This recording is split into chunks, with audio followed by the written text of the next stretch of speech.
भक्तजनों, माताओं, बहनों, सादर जय श्री कृष्ण। हमारे YouTube चैनल में आप सभी का बहुत बहुत स्वागत है।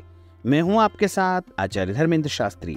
सबसे पहले आपको और आपके पूरे परिवार को सावन सोमवार की या सावन माह की बहुत बहुत शुभकामनाएं और बधाइयां। भगवान भोलेनाथ जी का भरपूर आशीर्वाद आप सभी के जीवन पर निरंतर बना रहे।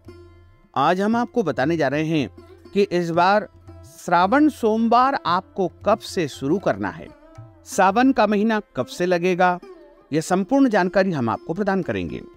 वैसे तो प्रत्येक वर्ष श्रावण का महीना 30 दिनों का रहता है, लेकिन इस बार श्रावण का महीना 59 दिनों का है, क्योंकि इस बार श्रावण का महीना 2 बार आएगा। पुरुषोत्तम मास के रूप में, अधिक मास, मल मास के रूप में श्रावण का महीना होगा। इसलिए 59 दिनों का श्रावण सोमवार होगा तथा 8 सोमवार इस बार सावन के सोमवार रहेंगे।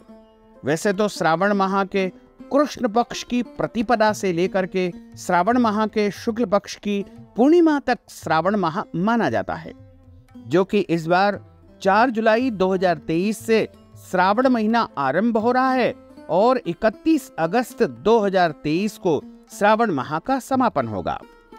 इसलिए कुल मिलाकर के 59 दिनों का श्रावण माह होगा और इस बार श्रावण के 8 सोमवार रहेंगे।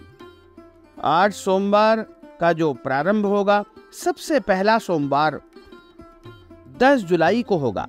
लेकिन कई भक्तजनों, माताओं, बहनों के लगातार हमको संदेश प्राप्त हो रहे हैं कि पूर्णिमा का सोमवार श्रावण का सोमवार माना जाएगा या नहीं माना जाएगा।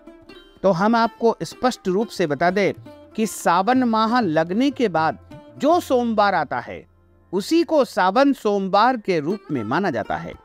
क्योंकि 3 जुलाई को गुरु पूर्णिमा है और इस दिन आने वाला सोमवार आषाढ़ माह में ही गिना जाएगा।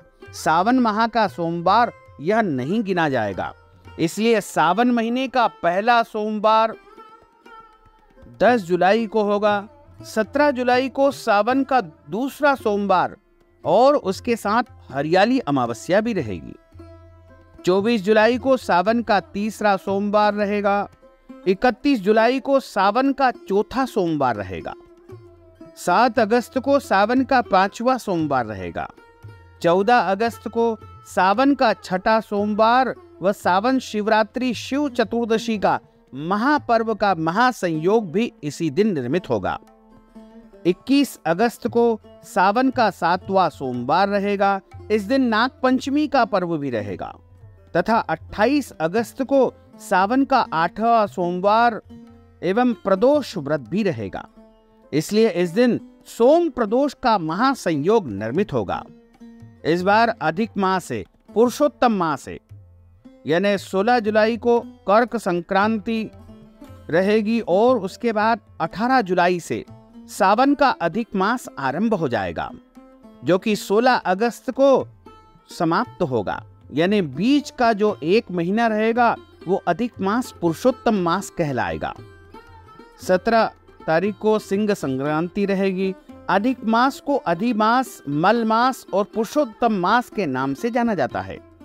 इस बार श्रावण माह अधिक मास होने से भोले बाबा की सेवा करने का आपको अधिक लाभ प्राप्त होगा, क्योंकि धर्म ग्रंथों और पुराणों में लिखा हुआ है कि श्रावण माह में भोले बाबा अपनी अर्धांगिनी माता पार्वती जी के साथ में कैलाश पर्वत से पृथ्वी पर आते हैं और ऐसे शुभ समय में भक्त जब उनकी आराधना करते हैं, सेवा करते हैं, पूजा करते हैं, व्रत करते हैं, जप करते हैं, तप करते हैं, तो भक्तों को मन वांछित फल अवश्य ही भोले बाबा प्रदान करते हैं। क्योंकि जितने भी देवी देवता हैं उनमें सबसे जल्दी यदि कोई प्रसन्न होते हैं तो वो भोलेनाथ प्रसन्न होते हैं। और श्रावण माह में भोले बाबा अत्यधिक प्रसन्न अवस्था में रहते हैं। इसलिए आप सभी यदि अपने जीवन की इच्छाओं को पूर्ण करना चाहते हैं तो आपको श्रावण सोमवार का व्रत अवश्य ही करना चाहिए। सावन सोमवार यदि आपके जीवन की कोई भी इच्छाएं हैं, मनोकामनाएं हैं तो अवश्य ही पूर्ण हो जाएगी। कुंवारी कन्याएं यदि सावन सोमवार का व्रत करती है तो उनको मनवांछित पति की प्राप्ति होगी। और यदि सौभाग्यवती माताएं बहनें सावन सोमवार का व्रत करेगी तो उनको अखंड सौभाग्य की प्राप्ति होगी, पति पत्नी में प्रेम बढ़ेगा और घर परिवार में सुख शांति समृद्धि का आगमन होगा। और यदि विधवा महिलाएं कल्याणी माताएं बहनें सावन सोमवार का व्रत करेगी तो उनको अगले जन्म में या इस जन्म में अच्छे पति की कामना है तो वो कामना उनकी पूर्ण हो जाएगी। इस प्रकार सभी भक्तजन और माताएं बहनें सावन सोमवार का व्रत करेंगे तो निश्चित तौर से उनके जीवन की सारी समस्याओं का अंत प्राप्त हो जाएगा और उनके जीवन में सुख शांति समृद्धि का आगमन होगा। वैसे तो सभी जानते हैं प्रायः, लेकिन हम आपको पुनः बता दें कि सावन सोमवार का व्रत जो करते हैं वो सुबह जल्दी उठ करके स्नान करें और स्नान करने के बाद शुद्ध वस्त्र धारण करें। ध्यान रखें, सावन सोमवार के व्रत में आपको काले कपड़े नहीं पहनना चाहिए। अन्य सभी शुभ रंगों के वस्त्र आप धारण कर सकते हैं। और सावन सोमवार वाले दिन बाल धोकर ही आपको स्नान करना चाहिए। और इसके बाद सबसे पहले व्रत का संकल्प धारण करें। व्रत का संकल्प हम आपको अन्य वीडियो में प्रस्तुत करेंगे, उसको सुनते हुए आपको सावन सोमवार व्रत का संकल्प धारण करना चाहिए। और उसके बाद प्रातःकालीन वेला में सबसे पहले भगवान भोलेनाथ का पूजन अर्चन करें। भोलेनाथ का पूजन वैसे तो सरल विधि से आप संपन्न कर सकते हैं, क्योंकि भोले बाबा की पूजा सबसे सरल और सहज मानी जाती है। भोले बाबा तो केवल एक लोटा जल से ही प्रसन्न हो जाते हैं। सबसे पहले भोले बाबा को आप जल चढ़ाएं, उसके बाद उनको आप कच्चे दूध से स्नान कराएं। यदि संभव हो तो पंचामृत यानी दूध, दही, शहद, शक्कर और घी से स्नान कराएं। और उसके बाद शुद्ध जल चढ़ाएं। अष्टगंध यानी चंदन का जल उनको चढ़ाएं। और उसके बाद इत्र का जल चढ़ाएं। और उसके बाद उनको गंगा जल से स्नान कराएं। उसके बाद भगवान को चंदन का तिलक लगाएं, अक्षत चढ़ाएं। गीले करके अक्षत भोले बाबा को अर्पण करना चाहिए। उसके बाद वस्त्र भगवान को अर्पण करें।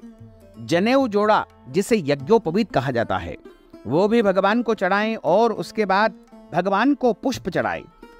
ऐसा माना जाता है कि श्रावण के महीने में जो मनुष्य एक कनेर का पुष्प भगवान भोलेनाथ को अर्पण कर देता है उसे 100 बिल्वपत्र चढ़ाने का पुण्य फल प्राप्त होता है।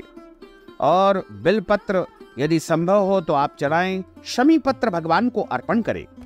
उसके बाद भगवान भोलेनाथ को भस्म और भांग, धतूरा इत्यादि वस्तुएं चढ़ा करके धूप दीप उनको दिखाएं।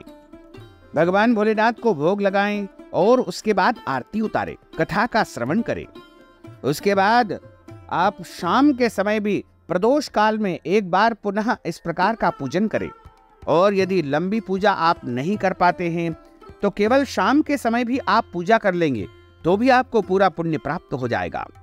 घर में भी आप पूजा कर सकते हैं या मंदिर में जाकर यदि संभव हो तो वहां पर भी आप जाकर के पूजा करवा सकते हैं। यदि किसी विद्वान ब्राह्मण को बुला करके आप रुद्राभिषेक कराएंगे तो अति उत्तम रहेगा। और पूजा करने के बाद 3 पहर व्यतीत होने के बाद आपको व्रत का पारणा कर लेना चाहिए। यानी शाम को आप 3 बजे से लेकर के 6 बजे के मध्य पूजन पाठ करके व्रत का पारणा कर सकते हैं। इसमें आप एक समय भोजन कर सकते हैं, कोई दोष नहीं माना जाएगा। लेकिन यदि आप चाहें तो फलाहार करके भी सोमवार का व्रत कर सकते हैं। यदि आप चाहें तो इसमें पूरे दिन निराहार रहे और शाम को भोजन कर ले।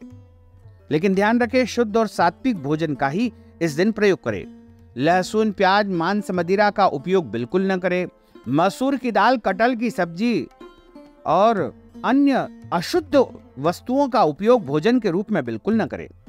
शुद्ध व पवित्र भोजन का ही भगवान को पहले भोग लगाएं, उसके बाद स्वयं भोजन करें। इस दिन भोजन में आप दाल बाटी चूरमा, इसके अलावा खीर पूड़ी और आप चाहें तो दाल चावल रोटी या सब्जी या जो भी शुद्ध वस्तु हो वो तैयार करके भगवान को भोग लगाने के बाद स्वयं अपना व्रत खोल सकते हैं। यानी व्रत का पारणा शाम के समय आप कर सकते हैं। साथ ही ध्यान रखें, सोमवार का व्रत जो करता है उसको दाढ़ी कटिंग शेविंग उस दिन नहीं करवाना चाहिए। शरीर के अंग के कोई भी बाल काटना अथवा कटवाना वर्जित माना जाता है। और इस दिन क्रोध न करे, झूठ न बोले, किसी के साथ भी लड़ाई झगड़ा वाद विवाद बिल्कुल न करे। साथ ही आपको ध्यान रखना चाहिए कि सावन सोमवार का जो व्रत करता है उसको किसी भी प्रकार से उस दिन कोई गलत कर्म, अनैतिक कर्म अथवा पाप कर्म नहीं करना चाहिए। पूरे दिन पवित्र अवस्था में भगवान का स्मरण करते हुए, ओम नमः शिवाय का जाप करते हुए या श्री शिवाय नमस्तुभ्यम का स्मरण करते हुए सोमवार का दिन व्यतीत करें और भगवान की कथाओं का श्रवण करते हुए सोमवार का व्रत यदि आप करेंगे तो निश्चित तौर से भगवान भोलेनाथ आपकी प्रार्थना को स्वीकार करेंगे और आपके घर परिवार में, जीवन में सुख शांति, धन वैभव, यश समृद्धि आपको प्राप्त होगी और धर्म अर्थ काम और अंत समय में आप मोक्ष पद को अवश्य ही प्राप्त कर पाएंगे। तो भक्तजनों, माताओं, बहनों, हमने जो ज्ञानवर्धक जानकारी आपको प्रदान की है उसको आप अधिक से अधिक लोगों को शेयर करिएगा, लाइक करिएगा, कमेंट करिएगा और यदि अभी तक आपने सब्सक्राइब नहीं किया है तो अभी और इसी समय सब्सक्राइब अवश्य कर लीजिए। आपको और आपके पूरे परिवार को सादर जय श्री कृष्ण, सादर धन्यवाद।